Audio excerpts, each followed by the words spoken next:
Hi, I'm Dr. T.B. Chin. I'm a child and adolescent psychiatrist in Sunway Medical Center.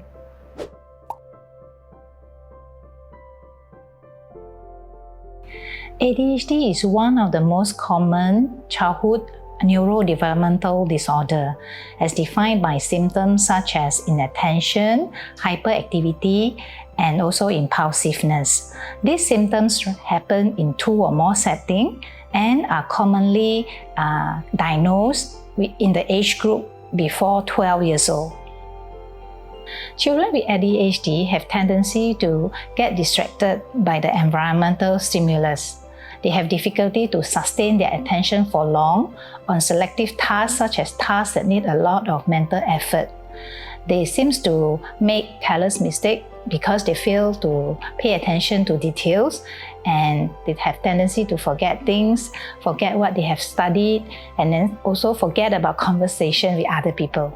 For hyperactivity, ADHD children, they fidget, squirms a lot. They can't really sit still in one spot and they have tendency to run around. When it comes to symptoms of impulsivity, children with ADHD, they are very talkative, they are very blunt in their conversation, they have this emotional and behavioral impulsiveness. When they have attention issue, they actually struggle in their academic performance. And also with a poor impulse control, they got tendency to have social difficulty with the peers in school and also with the teachers and with other people around them. Learning disorder is one of the consequences of ADHD, and boys are susceptible to get conduct disorder. With girls, there is a high risk for them to get depression and anxiety. ADHD is commonly diagnosed among the children before they are 12 years old, but there are also adult population who are diagnosed with ADHD. It's not that they got the ADHD later in their life, but ADHD has been present since they were young. But it was not noticeable because there are a few factors.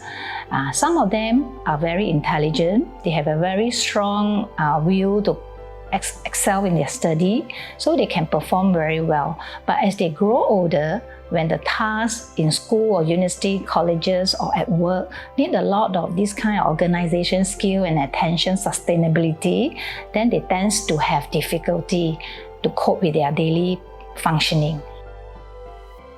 ADHD is diagnosed through clinical interview by child psychiatrists, pediatricians, and psychologists. We observe the children's behavior in our clinical setting. We get a lot of information from parents on the children's behavior and coping in their daily life. And also, we get school reports from the school. We also do a series of screening tests to diagnose ADHD in the children. For the non-medication method, we give parental training skills to the parents. We involve school for the classroom management. There are also a few therapies for the children, such as occupational therapy to train their motor coordination and their attention training. And also, they can go for the ADHD behavioral therapy. For the medication method, doctors such as psychiatrists and pediatricians normally will prescribe methylphenidate or atomoxetine for the treatment. For parents who have any doubts or concern about the use of medication, actually they are welcome to approach their doctors for advice.